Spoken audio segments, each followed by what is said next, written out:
మనోజ్, నువ్వు నా బిడ్డవి. లక్ష్మీ ప్రసన్న, విష్ణువర్ధన్ బాబు, మనోజ్ కుమార్. నిన్ను ఎలా పెంచానురా నేను? అందరికంటే నిన్నే గారాభంగా పెంచానురా. నీకే ఎక్కువ ఖర్చు పెట్టి చదివించాలని ప్రయత్నం చేశానురా. నువ్వు ఏది అడిగినా నేను నీకు ఇచ్చానురా. కానీ ఈ రోజున నువ్వు చేస్తున్న పని బిడ్డల గుండెల మీద తంతారంటారే, అలా తన్నేవరా. మనసు ఆవేదనతో కింగిపోతుందిరా. నేను మీ అమ్మ ఏడ్చుకుంటున్నావురా. జర్నలిజం ఉన్నది లేనిది, లేనిది ఉన్నట్టు రాస్తున్నారా. నువ్వు నన్ను కొట్టడం ఏంట్రా? నా బిడ్డ నన్ను తాకలా. ఇద్దరం ఘర్షణ పడ్డాం కొన్ని కారణాల వల్ల. ప్రతి ఫ్యామిలీలోనూ ఉంటాయిరా ఇవి. లేనివాడు ఎవరైనా ఉంటే ప్రపంచంలో ఒకరున్నారేమో, 1% ఉంటుందేమో. అటువంటి వాళ్ళ ఇంటికి వెళ్ళి కాళ్ళు గడిగి నిద్ర పూసుకోవచ్చు. భారత భాగవత రామాయణాలు చూశావు కదరా.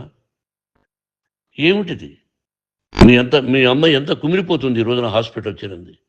నీ వల్ల హాస్పిటల్ చేరుతాను. చూడు మనోజ్, నీకు అన్నీ ఇచ్చిన ఈ రోజున నువ్వు నా గుండెల మీద తనడమే కాకుండా అపకీర్తి తీసుకొచ్చావు. ఏదేదో రాశావు, ఏదేదో చెప్తున్నావు.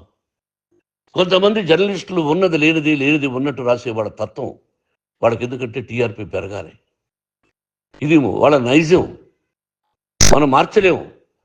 వాళ్ళందరి మీద మన కోర్టుకు వెళ్ళలేము. వాక్ స్వాతంత్రం అంటారు, ప్రజాస్వామ్యం అంటారు. ప్రజాస్వామ్యంలో కూడా కొన్ని హద్దులు ఉన్నాయి. ఇది నీకు తెలుసు అనుకున్నా. ఎంత మంచి నటుడివి నువ్వు. నీ భార్య మాటలు విని తాగుడికి అలవాటు పడిపోయావు. వింటున్నావా మనోజ్? ఎవరిని నమ్మాలో ఎవరిని నమ్మకూడదో పరిస్థితి తీసుకొచ్చావు. విద్యాలయాలు ఎంత గొప్పవిరా. మనం 25% కులమతాలకు అతీతంగా ఫ్రీ ఎడ్యుకేషన్ ఇస్తున్నాంరా. క్యాస్ట్ అనేది తీసేసాను రా 92లో ప్రాస్పెక్ట్స్లో. నువ్వు చదువుకున్నావురా. అక్కడ చదువుకున్న బిడ్డలు IAS, IPS అయ్యారా. ఎంతోమంది గొప్పవాళ్ళు అయ్యారా. నువ్వు నటుడుగా ఎంతో గొప్పవాడివి. తాగుడికి అలవాడబడి నువ్వు నీ భార్య ఇంట్లో బిహేవ్ చేస్తున్న విధానం ఆ భగవంతుడు సర్వేశ్వరుడు తెలుసు. భగవంతుడు చూస్తున్నాడు రా. నేను తప్పు చేసినా, నువ్వు తప్పు చేసినా, ఎవరు తప్పు చేసినా. ఎంత అవకాశం ఇచ్చావు మాట్లాడుకునేదానికి అందరికీ.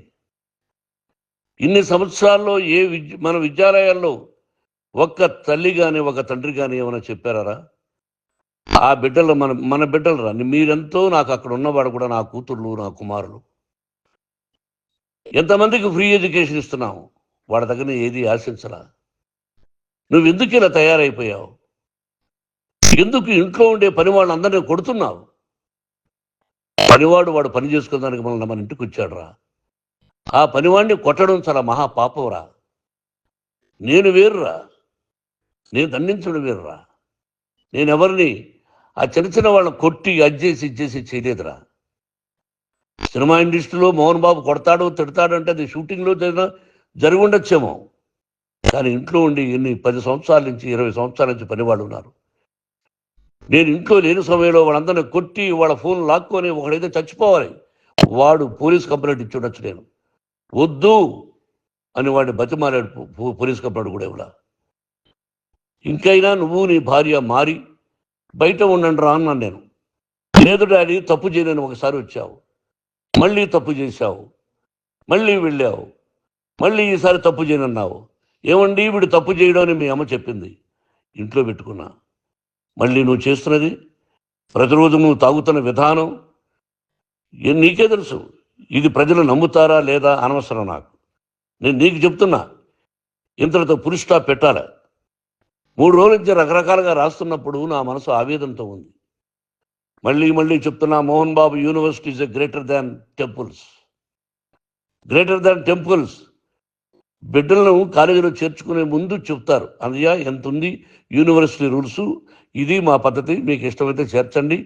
గవర్నమెంట్ బిడ్డల్ని గవర్నమెంట్ ఏమి ఇస్తుందో ఇంత పర్సంటేజీ వాళ్ళకు కూడా మీ దగ్గర ఎందుకు డబ్బు తీసుకుంటున్నామంటే దానికి అర్థం పరమార్థం చెప్పాము. దొంగతనంగా తీసుకోలేదు, ప్రతిదానికి చెక్కులు ఉన్నాయి, అది అకౌంట్ ఉంది. దానిలో తప్పులు జరిగితే డిపార్ట్మెంట్ ఉంది. కాలేజీలో ఇంకేమైనా తప్పు జరిగితే గవర్నమెంట్ ఉంది. ఇవన్నీ నీకు తెలుసు. ఈ రోజున ప్రపంచంలోనే నెంబర్ 1గా చేయాలని మీ అన్న కష్టపడి ఇతర దేశాల్లో నెంబర్ 1 యూనివర్సిటీ టైఅప్ చేశాడు. ఈ రోజు నువ్వు చేసిన విధానం ఏమిటి? నువ్వే ఒకప్పుడు నాకు ఇవి ఏమొద్దు, నేను యాక్టింగ్ అన్నావు. ఈ రోజున ఏం చేస్తున్నావు? విద్యాలయాల మీద పడ్డావు. తల్లిదండ్రులు చాలా గొప్పవాళ్ళరా. కొంతమందికి డబ్బు కట్టలేకపోవచ్చు, కట్టని వాళ్ళకు కొంత సహాయం చేసావు. అంతా సహాయం చేయలేము. బ్యాంకుల్లో డబ్బు కట్టాలి, లెక్చరర్స్కి డబ్బులు ఇవ్వాలి, యూనివర్సిటీ బ్రహ్మాండంగా నడపాలంటే మంచి లెక్చరర్స్ కావాలి. ఇవన్నీ తెలిసి చేస్తున్నావురా 32-33 సంవత్సరాల నుంచి. అది పక్కన పెడితే అందరినీ కొట్టడానికి వస్తావు. మీ అన్నం తిడతావు. ఒక వ్యక్తి వినయ్ గారని ఆయన వ్యక్తి హెల్ప్ చేయడానికి వస్తే ఆ వినయ్ ఎవరు లజ్జాగుడికి చంపేస్తాను వాడు అన్నావు. ఇవన్నీ ఎంత తప్పురా? అంటే మీ నాన్నగారికి ఎవరు సహాయం చేయడానికి వస్తే వాళ్ళందరినీ లజ్జాగుడుకులు అంటావు, చంపేస్తానంటావు. మీ అన్నను చంపేస్తానన్నావు. చంపరా చూద్దాం మీ అన్న. నేనే అన్నా. తాకరా నీ ధైర్యం ఉంటే అన్నా. ఎంతమందిని చంపాలనుకుంటున్నావు? ఎంతమందిని చేయాలనుకుంటున్నావు? నువ్వు ఏం సాధించాలనుకుంటున్నావు? ఆలోచించుకో. ఈ ఇంట్లోకి అడుగు పెట్టడానికి నీకు అధికారం లేదు. ఇది నా కష్టార్జితం. మా నాన్నగారు 10 రూపాయలు 10 పైసలు కూడా ఇవ్వలేదురా. మంచి జన్మనిచ్చాడు మా నాన్నగారు. మద్రాసుకు వెళ్ళి వీధుల్లో అడుగు తిన్నాను రా. ఒక పూట కూడా భోజనం లేకుండా అడుగు తిన్నాను రా. న్యాయంగా మోహన్ బాబు తిడతాడు కొడతాడంటారు కానీ మోసగడనం లేదురా. నీట్ పార్లమెంటేరియన్గా బయట వచ్చాను రా. నువ్వు నా పరువు ప్రఖ్యాతులు మంట కలిపావు. ఏమిటి నేను చేసిన అన్యాయం? నీకు జన్మనిచ్చాను, అదా నేను చేసిన పాపం. అందుకే ఇది నా ఇల్లు అన్నావు. నువ్వు నీ ఇల్లు కాదు. నీ కష్టార్జితంతో నువ్వు సంపాదించుకున్న ఇల్లు నీది. ఇది నా డబ్బు, నా కష్టార్జితం. నా కష్టార్జితంలో నేను పిలిస్తేనే మీరు ఇంట్లోకి రావాలి. అటువంటిది పోగొట్టుకున్నావు నువ్వు. ఆస్తులు అంటావా? ముగ్గురికి సమానంగా రాయాలా లేదా అది నా ఇష్టం. ఆస్తులు ఇస్తానా, లేకపోతే గంగపాలు చేస్తానా, లేకపోతే ఎవరికైనా దానధర్మాలు చేస్తానా, అది నాకు సంబంధించిందిరా. నా కష్టార్జితం రా. మీరు చేస్తున్న విధానం గుణగణాలు కావాలరా. మందు తాగచ్చురా. ఎంత తాగాలి? నేను కూడా 1 or 2 పెగ్స్ తీసుకుంటా. ఇది తప్పు కాదు, జనానికి తెలియాలి. నా డబ్బు ఇది. తాగి ఎవరిని కొట్లా, తాగి నేను తింటున్నా. అది ప్రజలకు అక్కర్లా. నేను తప్పు చేస్తేనే ప్రజలకు కావాలా. ఇవన్నీ ఉన్నాయిరా.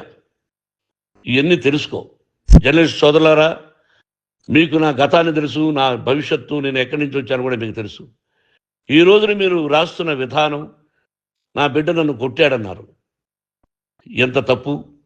ఈ రోజున నా బిడ్డ మీద కోపంతో అవును చెప్పచ్చు. కాదు, వాడు నా మీద చెయ్యెత్తలేదు.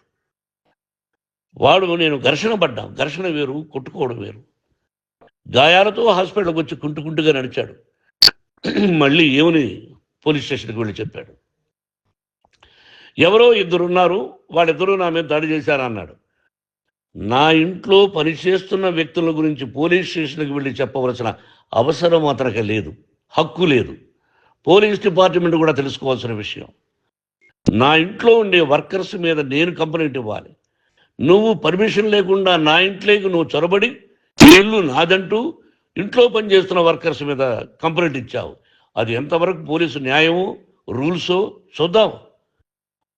పోలీస్ డిపార్ట్మెంట్ ఇంటికి వచ్చింది. వాళ్ళకి రాశాను ఉత్తరం, అయ్యా నేను సీనియర్ సిటిజన్ని, నాకు రక్షణ లేకుండా ఉంది, నా బిడ్డ వల్ల నా ఇంట్లో నుంచి నా బిడ్డను పంపించేసి ఇది నా ఇల్లని. వాళ్ళు నాకు సమాధానం ఇవ్వలేదు. ఇవ్వకపోగా ఎవరిని పట్టించుకోలేదు. ఇప్పుడు పోలీసు వాళ్ళు వచ్చి ఏమండి రూల్స్ ప్రకారం నా బిడ్డ ఇంటికి రాకూడదంటే మాకు హయ్యర్ డిపార్ట్మెంట్, హయ్యర్ అథారిటీ వాళ్ళు ఫోన్ చేశారు, మీరు ఎవరిని స్టాప్ చేయొద్దండి, బయట నుంచి ఎవరైనా వస్తే వాళ్ళని స్టాప్ చేయండి అన్నారు. 2 రోజుల నుంచి 10 మంది 20 మంది వస్తున్నారు. వాళ్ళు అలా చూస్తూ నిలబడ్డారు. వాళ్ళు ఫోటోలు తీసుకున్నారు, వాళ్ళ మీద మళ్ళీ వదిలేస్తున్నారు. ఎవరిని నిందించాలి? But I give respect to the police department. వాళ్ళకి ఏ అధికారి ఫోన్ చేశాడో, ఆ అధికారికి ఏ పొలిటీషియన్ చేశాడో అది వాళ్ళకే వదిలేస్తున్నా. కాబట్టి వాళ్ళు పోలీస్ కంప్లైంట్ ఇచ్చినా కూడా మేము సంబంధం లేదని అంటున్నారు కాబట్టి నేను నా బిడ్డను నిన్ను నాపు చేస్తున్నా. నువ్వు ఇంట్లోకి వచ్చే అధికారం నీకు లేదు. నువ్వు వచ్చి నీ బిడ్డను తీసుకెళ్ళు. సంతోషం. నువ్వు రాలేదు, నీ బిడ్డను జాగ్రత్తగానే చూసుకుంటావు. Take care your daughter, that's all. మీ అమ్మ హాస్పిటల్లో అడ్మిట్ అయింది. రేపో ఎల్లుండో మీ అమ్మను పిలిపించి బాగైన తర్వాత ఇదిగో నువ్వు నీ కొడుకు బిడ్డను తీసుకెళ్ళి వాడికి అప్పచెప్పని చెప్తాను పోలీసు వాళ్ళ ఆధ్వర్యంలో. ఇది 100% జర్నలిస్టు సోదరులారా, ఫుల్ స్టాప్ పెట్టండి. మీకు కుటుంబాలు ఉన్నాయి, మీ యజమానులకు కుటుంబాలు ఉన్నాయి. మీ కుటుంబాల విషయాలు, మీ యజమానుల కుటుంబాల విషయాలు మేము ఎవరు జోక్యం చేసుకోవాలా. మేము నటీనటులం. మాది తప్పుంటే నటుడుగా నన్ను ఫెయిల్యూర్ అని రాయండి, నా నటన బాగలేకపోతే రాయండి. బట్ ఇంటి లోపల సందులో నుంచి చూస్తూ తప్పు చేస్తున్నామని ఉన్నది లేనిది ఉన్నట్టు రాయకండి. మీకు నా హృదయపూర్వక నమస్కారాలు. ఇన్ని రోజులు హృదయపూర్వకంగా ఎంకరేజ్మెంట్ చేశారు. ఆ ఎంకరేజ్మెంట్కు నమస్కారం చేసుకుంటూ I love you all. I love you police department. మీరు న్యాయంగా ధర్మంగా నడుచుకోండి, ఎవరికి తొత్తుల్లాగా ఉండొద్దండి అని మనవి చేసుకుంటూ నేను సెలవు తీసుకుంటాను. Thank you very much for all the journalist. ఇక్కడ ఫుల్ స్టాప్ పెట్టండి. Thank you very much.